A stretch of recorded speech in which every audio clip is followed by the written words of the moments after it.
Hi hello welcome back to my channel. എല്ലാവരും സുഖമായിട്ട് അടിപൊളിയായിട്ടിരിക്കുകയല്ലേ? ഞങ്ങളെന്താ ഇവിടെ സുഖമായിട്ടിരിക്കുന്നു കേട്ടോ. അപ്പോൾ ഇന്ന് സ്കൂളിലത്തേക്ക് ലഞ്ചിനും സ്നാക്സായിട്ടും എന്തൊക്കെയാണ് കൊടുത്തു വിടുന്നതെന്ന് നോക്കിയാലോ.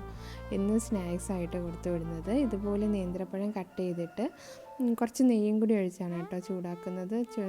ചെറുതായിട്ടൊന്ന് കളർ മാറി വരുമ്പോഴത്തേക്കും അതിൽ കുറച്ച് പഞ്ചസാരയും കൂടി ഇടും. അപ്പോൾ 3 പഴവും വീതം 3 ആൾക്കും ഇതുപോലെ വാട്ടി വെച്ച് കൊടുത്തിട്ടുണ്ട്. അത് സ്നാക്സ് ബോക്സിലോട്ട് ഇട്ട് കൊടുക്കുകയാണ്. കൂടെ ഒരു ഫോർക്കും കൂടി വെച്ച് കൊടുത്തിട്ടുണ്ട് കേട്ടോ, കയ്യിലൊന്നും ആകാതെ ഫോർക്ക് വെച്ചിട്ട് കഴിക്കാൻ വേണ്ടിയിട്ട്. പിന്നെ ലഞ്ചിനത്തേക്ക് ഞാൻ ബീഫ് കറി ആക്കിയിട്ടുണ്ടായിരുന്നു.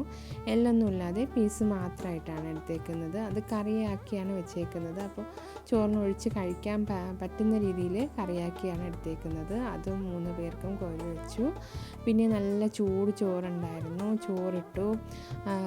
ചോറൊന്ന് നിരത്തിയിട്ട് ചെറുതായിട്ടൊന്ന് ഇത് സ്പൂൺ കൊണ്ടൊന്ന് അമർത്തി വയ്ക്കും. അപ്പോൾ ആ ചൂടിൽ അങ്ങനെ ഇരിക്കും. അപ്പോൾ അതുകൊണ്ട് കഴിക്കുന്ന സമയത്തും ആ ഒരു ചൂടുണ്ടാവേ. പിന്നെ ഞാൻ മെഴുക്കുവരട്ടി ആക്കിയിട്ടുണ്ടായിരുന്നു. വെണ്ടയ്ക്കയും പയറും ബ്രിഞ്ചോളൊക്കെ ഇട്ട് വെച്ചിട്ടുള്ള മെഴുക്കുവരട്ടിയാണ് ആക്കിയേക്കുന്നത്. അതും വെച്ച് കൊടുത്തു. പിന്നെ ഇച്ചിരി മാങ്ങ അച്ചാറുണ്ടായിരുന്നു, അതും കൂടി വെച്ച് കൊടുത്തു കേട്ടോ. 2-3 കഷ്ണം മാങ്ങയും ഇച്ചിരി ചാറുമായിട്ട് വെച്ച് കൊടുത്തു. അവർക്ക് മാങ്ങാച്ചാറൊന്നും അത്ര ഇഷ്ടമല്ല, എങ്കിലും വല്ലപ്പോഴും ഇതുപോലെ വെച്ച് കൊടുക്കാറുണ്ട് കേട്ടോ.